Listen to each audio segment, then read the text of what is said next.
တခုဒိဗ္ဗသောတဒိဗ္ဗယာနယတိသုံးမထံမှာ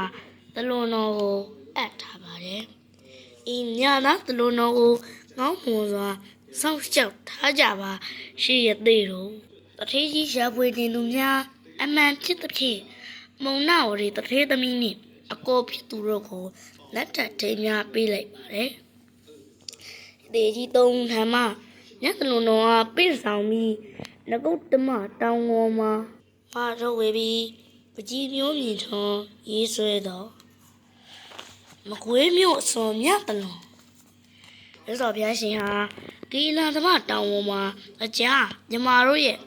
ပူဇော်အထူးကိုခံယူနေစဉ်လက်တစ်ဖက်ကမ်းမှာနေတဲ့ဘောကျော်ဘောတော့ဘောသူရဘောတရညီကို၄ယောက်တို့ဟာတဆုဟန်ငါတိမြနဲ့နာရောက်ကတ်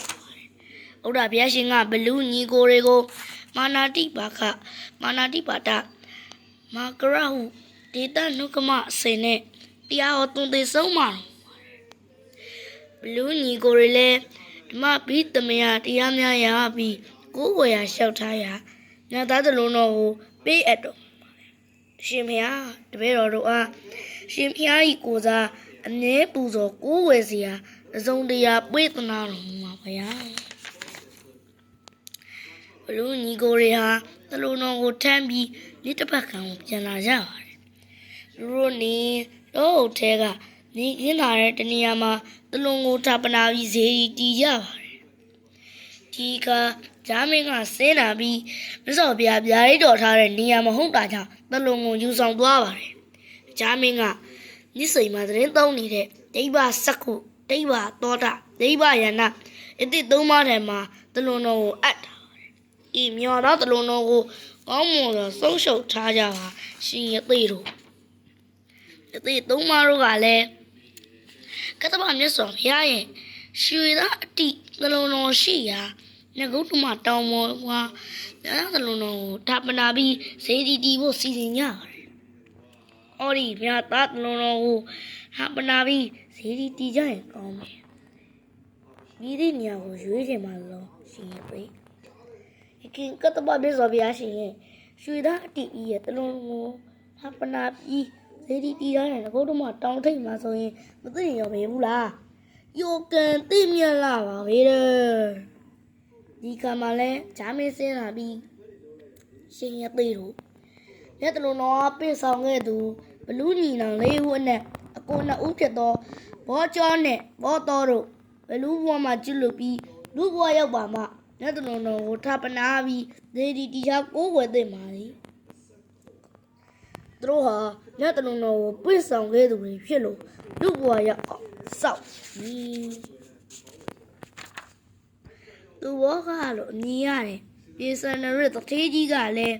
ရှာရင်းဖြစ်တဲ့ယသိသုံးပါးကိုချင်းကပ်ပြီးညတလုံးကိုဌာပနာပြီးဇေဒီတီဖို့အချင်းချင်းရှုပ်တင်ပြန်ပါတယ်အဲကတထေးကြီးဇေဒီတီဖို့ညတလုံးတော့မူလပိုင်ရှင်ဖြစ်တဲ့ဘလူးညီနောင်တို့လူဝက်ရောက်နေပြီသူတို့နှစ်ဦးနဲ့ပူးပေါင်းကဘုရားတာရဲ့ကပြည့်ခံယူပါကောင်းလာပါပြီဘလူးဘွားမှာကူပြောင်းလာသူဘောကျော်ဘောတော်ညီနောင်ကိုတွေ့အောင်ရှာပါမည်တထေးကြီးမှာဘလူးဘွားမှာလူဘွားပြောင်းလာတဲ့ဘောကျော်နဲ့ဘောတော်ညီနောင်ကိုလိုက်ရှာတော့လဲရှာမတွေ့နိုင်မဖြစ်ရကြပါ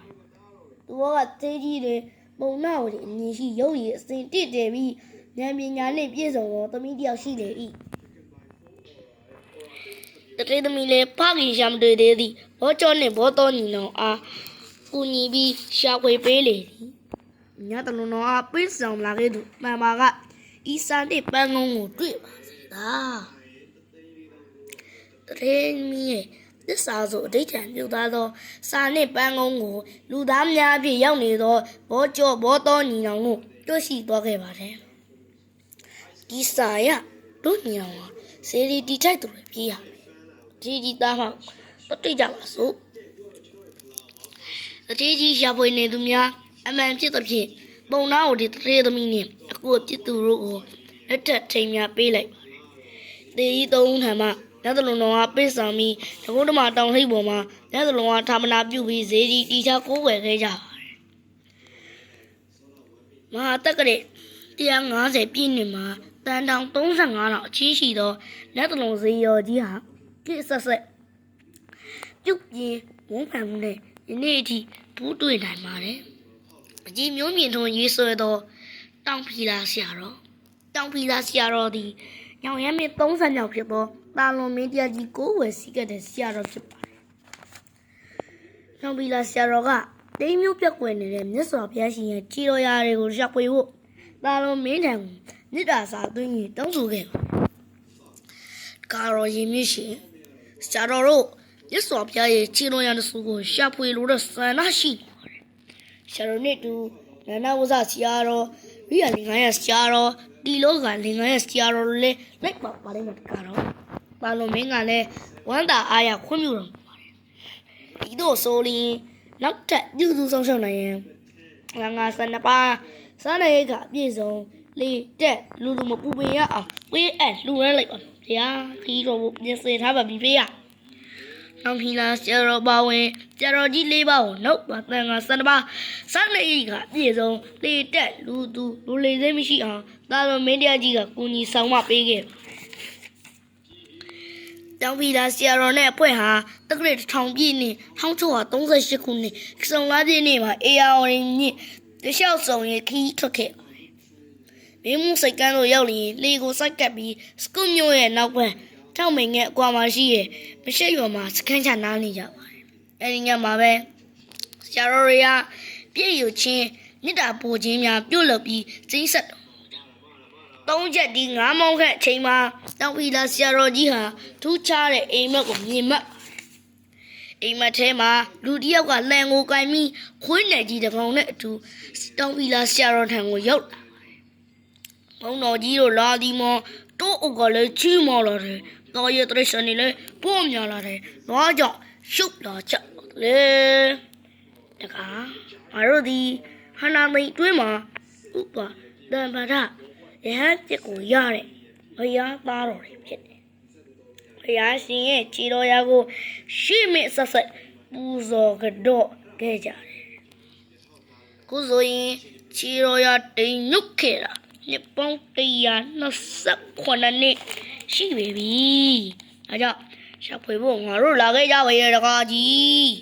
။တင်ပြတော့တနေ့မိုးတောက်မှာခွေးလက်ကြီးရောက်တာပါနေမယ်။ခွေးလက်ကြီးဝင်းရတိုးကိုသာလိုက်သွားပါ။တောင်ဖီလာဆရာတော်လဲဝတ်တာကြီးအခြားဆရာတော်တွေကိုနှိုးပြီးအိမ်မက်ကိုပြန်ဆိုတော်မူပါတယ်။ခြေတော်ရန်စုကွယ်ပပြီးသာသနာတော်ညှိုးနှွမ်းဒီကိုဂျာမင်းကိုယ်တိုင်ကိုချေမဆောင်ရေးရောင်ပြီးစောင်းဝချင်းမြောက်ပြီးယူဆတော်မူကြပါတယ်။နဲ့မိုးတောက်ရင်ခွေးနဲ့ကြီးလဲပေါ်လာ၍ခွေးနဲ့ကြီးသွားရနောက်ကိုတရုံးဝင်တရောင်တက်လိုက်ပါခဲ့ကြလေသည်။နမရာမြေကမဲချောက်တို့ရောက်သောအခါခွေးနဲ့ကြီးလဲမြင်ကွင်းမှကြောက်သွားလေသည်။ခွေးနဲ့ကြီးလဲကြောက်သွားပြီဆိုတော့နေရာမှရောက်ပြီးဒီမှာရဲ့ကိုတော်တို့မြေကနာရထိုင်နေသောဘလူးကြီးကိုတွေ့ရပြန်လေ။ဘုံတော်ကြီးတို့အဘယ်ကိစ္စရောက်လာကြပါသလဲ။ဘုံကြီးတို့ကရသော်ဗျာချတော်မူခဲ့တဲ့ခြေတော်ရစုကိုလာရှာကြတာ။ဆရာတော်လည်းလာရင်ကိစ္စဘလူးကြီးကိုရှင်းပြရမှာတော့လူကြီးကလည်းအောက်ခြေတော်ရညွန်ပြ။ဟောဒီမြေကန်းကြောက်ပြောထက်မှာခြေတော်ရစုရှိပါတယ်ဗျာ။ဆရာတော်လည်းကြောက်ပြောထက်မှာခြေတော်ရအစ်စ်ကိုတွေ့တော့အခါရရှင်ကကိုတွေ့ပူတွေ့ရပြီးတကယ်လို့ဝမ်းမြောက်ဝမ်းသာရှိကြလေတော့ဒီလူတရာခြေတော်ရပြီစေအသက်ဆက်တော်ရခေါ်ခြေတော်ရကိုလည်းလူကြီးကထပ်မံညွှန်ပြပေးပါတယ်။အော်ဟိုကတစ္ဆဗန္နာတောင်ထိပ်ပေါ်မှာလဲဒုတိယခြေတော်ရတဆူရှိပါသေးတယ်။တောင်မော်တက်ကြ။ဆရာတော်ကြီးများလဲတစ္ဆဗန္နာတောင်ထိပ်တို့တက်ရောက်ကြည့်ရှုတော့အခါဒုတိယခြေတော်ရကိုတွေ့ရှိခဲ့ပြီ။ဆရာတော်လည်းခြေတော်ရာပူဇော်ပြီးနောက်ညစ်အခါမထွန်းကျန်းကြီးကိုရုပ်ခတ်ကြရာတိုးဆောင်နဲ့တောင်ဆောင်နဲ့တို့ကစွမ်းကွမ်းများစက်ကက်လူရန်ကြ။မနေ့မိုးတောင်ရင်အောက်ခြေတော်ရှိရာသို့ပြန်လဲဆင်းသက်ခဲ့ကြပြီ။တောင်ဖီလာဆရာတော်ကြီးသည်ခြေတော်ရာအားမန္တကူဒုက္ခိသင်္ကန်းကြီးဝမ်းအုပ်လျက်အဋ္ဌံပြုလေ။ဟာဒီဖျားဖြစ်မည်မှန်ပါလျင်ဤသင်္ကန်း၌တရားရှိကွာဆက်လက်ခတာတော်သည်ထေမာစေတည်းဆရာတော်ဟာဒိဋ္ဌံကြီးပူဇော်လျာသင်္ကန်းတော်မှာဂျိုးကြာရုပ်ကဲ့သို့ကုန်းထတော်မူပါတယ်။ ချိုးကြဆိုတဲ့နမိတ်ကြချိုးလဲချိုးစားကြာလဲကြာအောင်မြည်ဆိုတဲ့သဘောပဲဆရာတော်လဲဆက်တော်ရတဲ့ဆိုပါချီရိုးပြကွင်းကတိုင်းတာပြုတ်ပြီးအေးဝနေပြီးတော့ပြန်လဲကြွမြင်းခဲ့ပါတာလုံးမင်းတရားကြီးသည်ဆရာတော်ပေးဆောင်လာတဲ့ဆက်တော်ရအတိုင်းတာချီမြင်းကွင်းကိုနန်းတော်ရင်းနဲ့ကိုးကွယ်ထားပါတယ်ကြာမီပင်ချီမြင်းကွင်းမှာရောင်ကြီးတော်၆တွင်ထုံးလင်းတောက်ပလာ၍ကြီးညိုမဆုံးချီကြလေသည်တာလုံးမင်းတရားကြီးသည်ရာဒီယာထက်တန်ကမဲဆက်တော်ရမှာဇောင်းပြတ်သက်ဇရက်များကိုရဟန်းရှင်လူဖျားဖူးများတဲခွန်နိုင်ရင်လူရန်ခဲ့ပါ